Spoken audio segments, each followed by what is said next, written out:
அஸ்ஸலாமு அலைக்கும் வரஹ்மத்துல்லாஹி வபரகாத்துஹு. இது ஒரு தொலைதூர தேசத்தின் கதை. உலக வரைபடத்தில் பார்த்தால் ஆஸ்திரேலியாவுக்கும் கீழே கடலால் சூழப்பட்டு பனியும் குளிரும் நிறைந்த இயற்கை தனது அழகையெல்லாம் வாரி இறைத்திருக்கும் டாஸ்மேனியா என்ற சிறிய தீவு. வானுயர நிற்கும் மலைகளும் உறைந்து போன ஏரிகளும் உள்ள அந்த அழகிய பூமியில் சில காலத்திற்கு முன்பு வரை ஒரு கூட்டத்தினரின் மனதில் மட்டும் சொல்ல முடியாத ஒரு ஏக்கம் இருந்தது. பிழைப்புக்காக பல நாடுகளில் இருந்து குடியேறியவர்கள் அவர்கள். அந்த தீவின் அழகை ரசித்தாலும் உள்ளுக்குள் அவர்கள் தனிமையாய் உணர்ந்தார்கள்.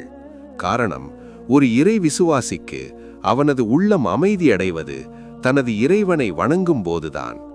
ஆனால் டாஸ்மேனியாவின் ஹோபார்ட் நகரில் வாழ்ந்த முஸ்லிம்களுக்கு ஒன்றாக கூடி வணங்கவோ, தோளோடு தோள் நின்று தொழவோ, சுஜூதில் விழுந்து அழவோ சொந்தமாக ஒரு பள்ளிவாசல் இல்லை என்பது பெரிய வேதனையாக இருந்தது.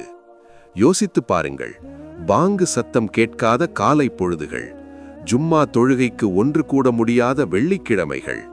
அங்கிருந்த பெற்றோர்கள் பெரும் கவலையில் இருந்தார்கள்.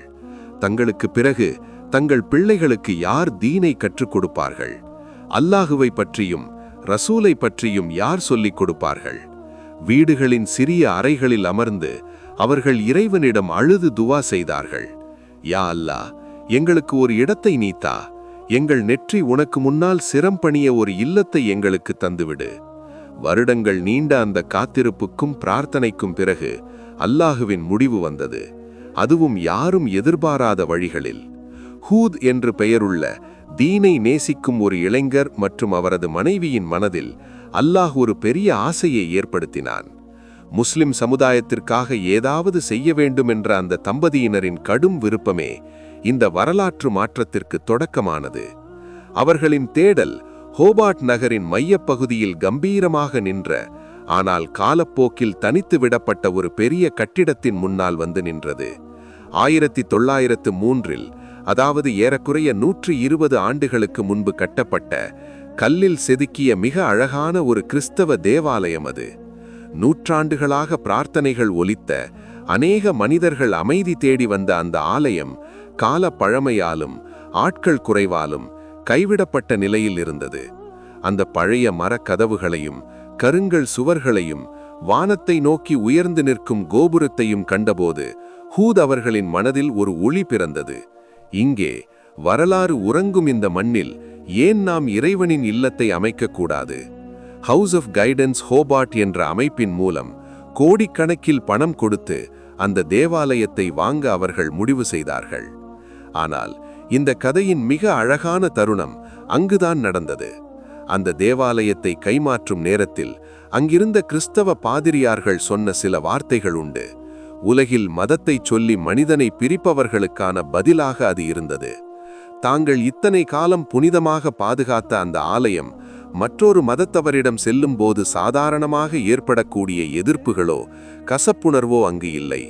மாறாக நிறைந்த புன்னகையோடு பரஸ்பர அன்போடு அந்த பாதிரியார்கள் சொன்னார்கள், நாம் எல்லோரும் ஒரே பாரம்பரியத்தில் வந்தவர்கள். யூத மதம், கிறிஸ்தவ மதம், இஸ்லாம் மதம் எல்லாமே வேதங்கள் வழங்கப்பட்ட சகோதர மதங்கள், ஒரே இறைவனை நோக்கிய பல்வேறு வழிகள். ஆகவே இத்தனை காலம் நாங்கள் இறைவனை வணங்கிய இந்த கட்டிடம் இனி ஒரே இறைவனை வணங்குவதற்காக பயன்படுத்தப்படுவதில் எங்களுக்கு மிக்க மகிழ்ச்சியே. எவ்வளவு பெரிய மனது அவர்களுக்கு! மத நல்லிணக்கத்தின் அந்த பெரிய முன்மாதிரிக்கு முன்னால் டாஸ்மேனிய மக்கள் மரியாதையுடன் நின்றார்கள். அப்படி அந்த பழமையான தேவாலயம் முஸ்லிம்களுக்கு சொந்தமானது.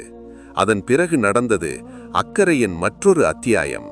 வழக்கமாக இத்தகைய மாற்றங்கள் நடக்கும்போது பழையதை இடித்து விடுவதே வழக்கம்.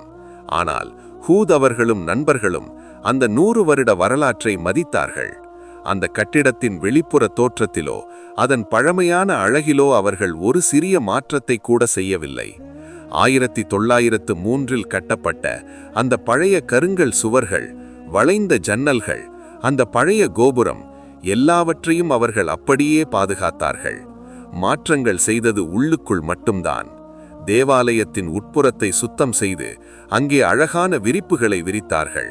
கிப்லாவை நோக்கி மிஹ்ராபுகளை அமைத்தார்கள். அப்படி நேற்று வரை மணி ஒலித்துக் கொண்டிருந்த அந்த கோபுரத்திற்கு கீழே மஸ்ஜித் மற்றும் இஸ்லாமிக் சர்வீஸ் சென்டர் என்ற பெயரில் புதியதொரு வரலாறு பிறந்தது. அது வெறும் தொழுகைக்கான பள்ளிவாசல் மட்டுமல்ல, அறிவை புகட்டும் ஒரு இஸ்லாமிய பாடசாலையாகவும், வாசிப்பு உலகை திறக்கும் ஒரு பெரிய நூலகமாகவும், 5 வேளையும் இறைவனை துதிக்கும் மஸ்ஜிதாகவும் அது மாறியது. யோசித்து பாருங்கள், அந்த பள்ளியின் திறப்பு விழா அன்று அங்கு கூடியிருந்த முஸ்லிம்களின் மனநிலையை.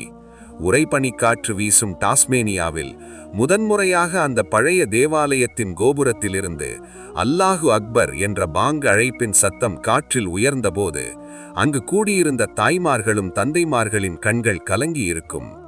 இனி 5 வேளையும் அங்கே பாங்கு முழங்கும். மதரசா இல்லாததால் வருந்திய சிறார்கள் இனி அந்த பள்ளியின் முற்றத்தில் அமர்ந்து அலிஃபும் பாவும் படிப்பார்கள். அந்நிய நாட்டில் வைத்து மரணமடைந்தால் ஒன்று குளிப்பாட்டி கிடத்த இடமில்லாதவர்களுக்கு இனி அமைதியாக துயில ஒரு வழி பிறக்கும்.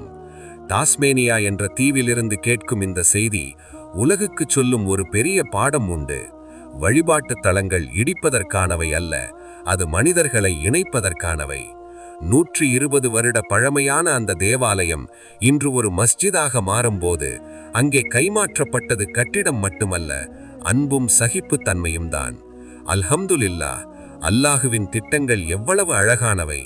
யாரும் இல்லாதவர்களுக்கு அவன் வழிகளை திறந்து கொடுப்பான். நம்பிக்கை இல்லாத இடங்களில் அவன் பூக்களை மலர வைப்பான். யா அல்லாஹ், இந்த பெரிய முயற்சிக்கு பின்னால் உழைத்த ஹூத் சகோதரருக்கும் அவரது குடும்பத்திற்கும் அவர்களுக்கு ஆதரவளித்த அந்த கிறிஸ்தவ பாதிரியார்களுக்கும் நீ தகுந்த நற்கூலியை வழங்குவாயாக. உலகின் எந்த மூலையில் இருந்தாலும் உன்னை துதிக்கவும் வணங்கவும் எங்களுக்கு நீ இடங்களை தருவாயாக. வரும் தலைமுறையை தீனிலும் ஈமானிலும் உறுதியாக நிலைநிறுத்த எங்களுக்கு நீ உதவுவாயாக. பரஸ்பர அன்போடும் ஒற்றுமையோடும் அமைதியாக வாழ எங்கள் அனைவரையும் நீ அருள் புரிவாயாக. ஆமீன். அஸ்ஸலாமு அலைக்கும் வரஹ்மத்துல்லாஹி வபரகாத்துஹு.